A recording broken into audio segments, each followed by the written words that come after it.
प्यारे बच्चों, हम क्लास 6 इंग्लिश में chapter number 2 who did Patrick's homework पढ़ रहे हैं। लास्ट वीडियो में हमने इस चैप्टर को पढ़ा। आज हम इसके क्वेश्चंस करेंगे। पहले कुछ डिफ़िकल्ट वर्ड्स हैं, उन्हें हम डिस्कस करेंगे।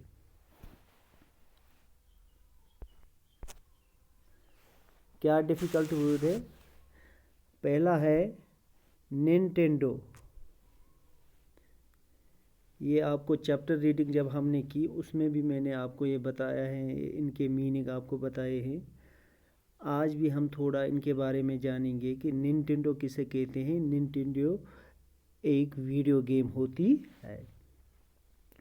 सेकंड है ignorance. An ignorant person who lakhs education,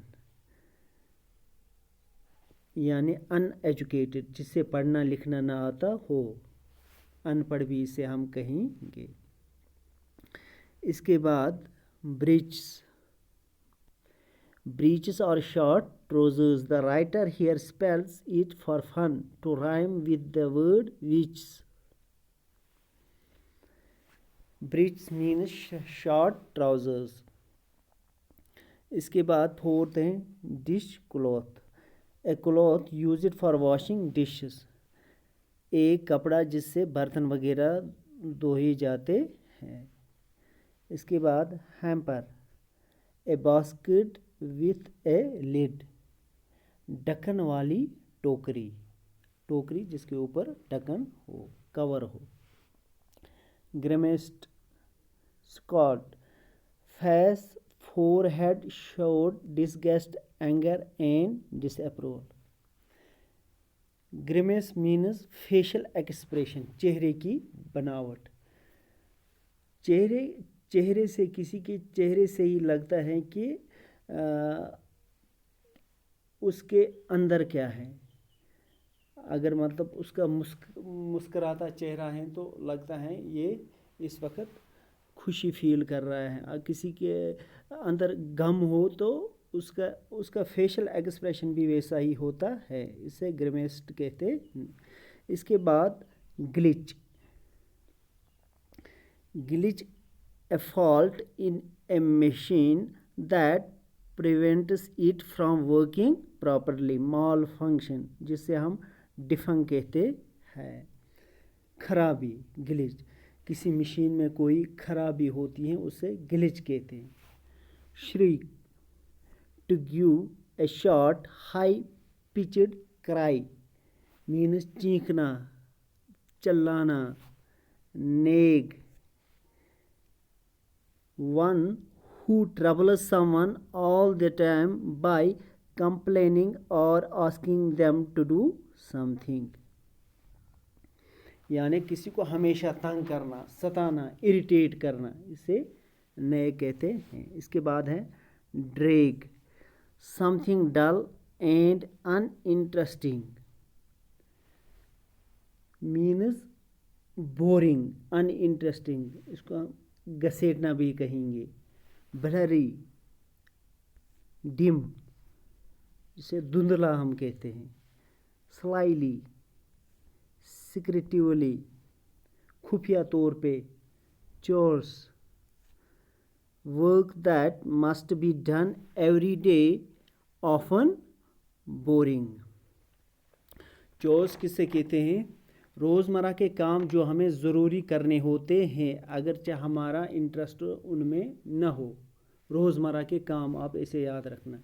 इसके बाद है attitude, a feeling about someone और समथिंग। वतीरा, एटीट्यूड मीन्स वतीरा, अंदाज। ये थे कुछ डिफ़िकल्ट वर्ड्स, ये हमने पहले भी डिस्कस किए हैं जब हम चैप्टर रीडिंग करते थे। इसके बाद अब हम क्वेश्चंस पे आएंगे। क्या है पहला question? What did Patrick think his cat was playing with, what was it really?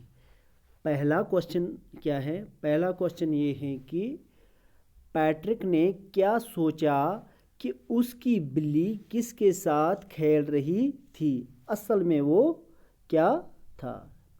इसका आंसर हमें लिखना है। इसका आंसर हम ये लिखेंगे, Patrick thought that his cat was playing with a little doll, but in reality it was a very small sized man. Patrick ने सोचा कि उसकी बिल्ली एक छोटी गुड़िया के साथ खेल रही थी, मगर असल में वो गुड़िया नहीं थी, बल्कि एक बहुत ही छोटे कद का आदमी था। इसके बाद क्वेश्चन नंबर 2 क्या है? Question number 2, why did the little man grant Patrick A wish? इसका मतलब क्या है? जो ये लिटिल मैन था, छोटा आदमी था, उसने पैट्रिक की विश क्यों पूरी की? विश किसे कहते हैं? विश हो गई ख्वाहिश, आरज़ू। इसका आंसर है, the little man granted Patrick A wish because he had saved his life from the cat. Little man ने पैट्रिक की विश इसलिए पूरी की क्योंकि पैट्रिक ने उसकी ज़िंदगी बिल्ली से बचाई थी। इसके बाद क्वेश्चन नंबर 3 है। क्वेश्चन नंबर 3 क्या है? What was Patrick's wish? यानी पैट्रिक की ख्वाहिश क्या थी? क्या विश थी उसकी? Patrick's wish was the little man should do all his homework till the end of the semester. इसका सिंपल आंसर है, ये आप सबको पता होगा कि पैट्रिक की क्या विश थी। पैट्रिक की विश ये थी कि जो ये लिटिल मैन है, ये इसका होमवर्क करे सेमेस्टर के एंड तक, यानी जब तक उसका एग्ज़ाम सेमेस्टर ख़त्म हो तब तक ये इसका होमवर्क करे। कौन? Little man. That was 35 days, जो कि 35 दिन का था। इसके बाद क्वेश्चन नंबर 4 क्या है? Question number 4, in what subjects did the little man need help to do Patrick's homework? किस सब्जेक्ट में छोटे आदमी को मदद की ज़रूरत थी पैट्रिकस के होमवर्क करने में?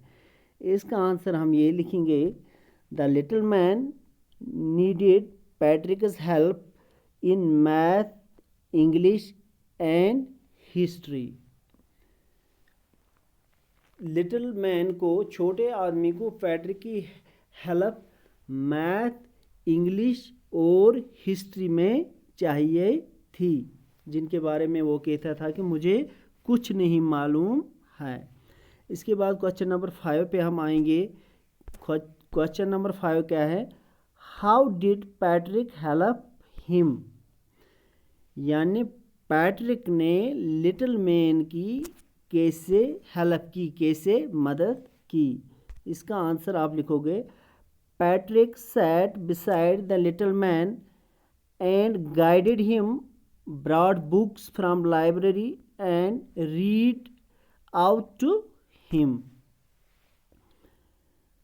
पैट्रिक ने क्या किया? पैट्रिक लिटिल मैन के पास में बैठा और उसे गाइड किया।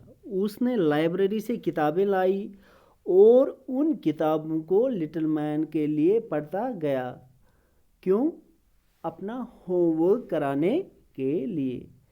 क्वेश्चन नंबर 6 इसके बाद है, और ये लास्ट क्वेश्चन है, who do you think did Patrick homework, the little man और Patrick himself? Give reason for your answer. आप क्या सोचते हैं कि पैट्रिक का होमवर्क किसने किया? लिटिल मैन ने किया या पैट्रिक ने खुद किया? लिटिल मैन और पैट्रिक हिमसेल्फ। आदमी ने इसकी वजह भी बतानी है आपने। इसका आंसर आप ये लिखोगे, Patrick himself did his homework because he assessed little man again and again with guidance and books. Actually Patrick ने अपना होमवर्क खुद किया। वो कैसे? क्योंकि वो लिटिल मैन की बार बार मदद करता था, उसकी गाइडेंस करता रहा, लाइब्रेरी से उसके लिए बुक्स लाता था और उसकी फिर वो बुक्स पढ़ता था। इस तरह से लिटिल मैन ने ज़्यादातर काम पैट्रिक से ही कराया। पैट्रिक ने ज़्यादातर काम क्या, ज़्यादातर वो खुद ही किया। ये था क्वेश्चन नंबर 6 का आंसर। इस तरह हमने सारे क्वेश्चंस के आंसर्स लिखे। आज हम इतना ही करेंगे। नेक्स्ट वीडियो में हम इस चैप्टर के fill in the blanks, crossword puzzles वगैरह करेंगे। अल्लाह हाफिज़।